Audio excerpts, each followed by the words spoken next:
विवाह होने के बाद व्यक्ति जिम्मेदार ज्यादा होता है, समझदार ज्यादा होता है।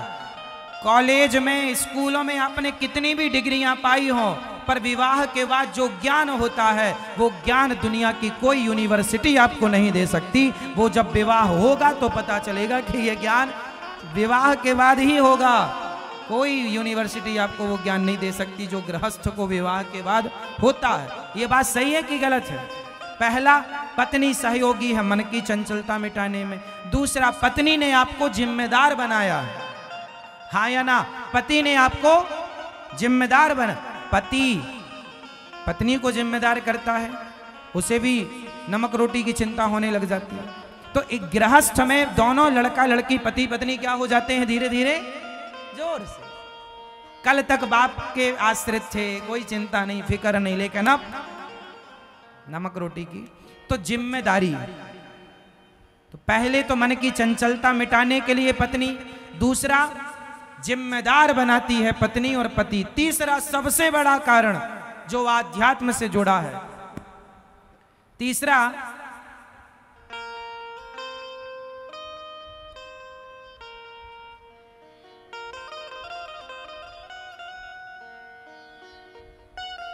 तो कहने का मतलब ये होगा, तीसरा जो कारण है वो सबसे बड़ा रीजन ये है कि जब राम जी की पत्नी वनवास में थी और राम जी को यज्ञ करना पड़ा, तो क्या राम जी को यज्ञ करने का अधिकार मिला? बोलो, नहीं मिला। वशिष्ठ जी ने मना कर दिया कि राम आप यज्ञ करने के योग्य नहीं हैं। क्यों? क्योंकि आपकी पत्नी आपके साथ नहीं है। फिर क्या करें? बोले पत्नी वापस बुलाओ।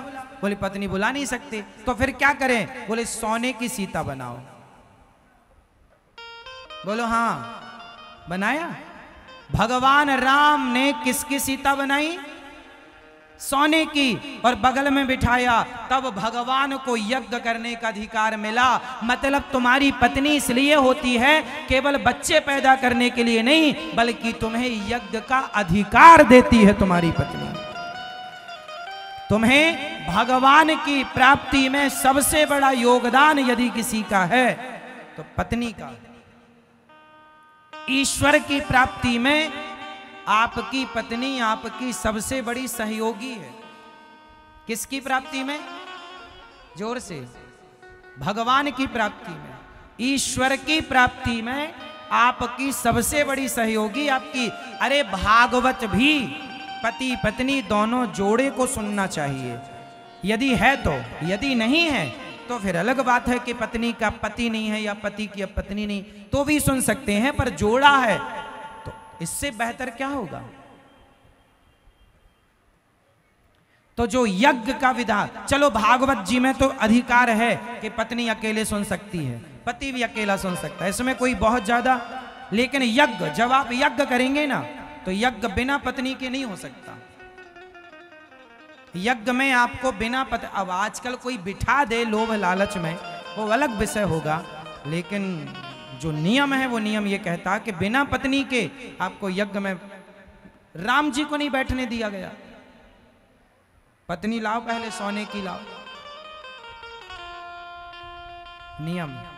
तो पत्नी हमारी, कुछ पूजा ऐसी होती हैं जो पत्नी के बिना नहीं होती,